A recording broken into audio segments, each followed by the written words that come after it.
அம்மா உன் வார்த்தை வேதம் என்றெண்ணும் மகனும் நான் தானம்மா. உலவும் என் கோயில் பேசும் என் தெய்வம் உலகில் நீதானம்மா. தாயே உன் கண்ணில் துளி நீர் கண்டாலும் இதயம் தாங்காதம்மா. ஏதோ உன் நெஞ்சில் துயரம் என்றாலும் விழிகள் தூங்காதம்மா.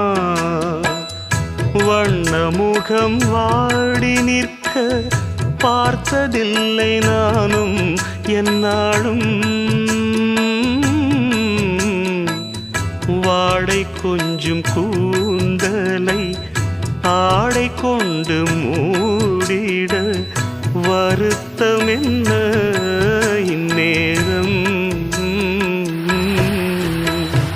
சொல்லி சொல்லி வந்ததில்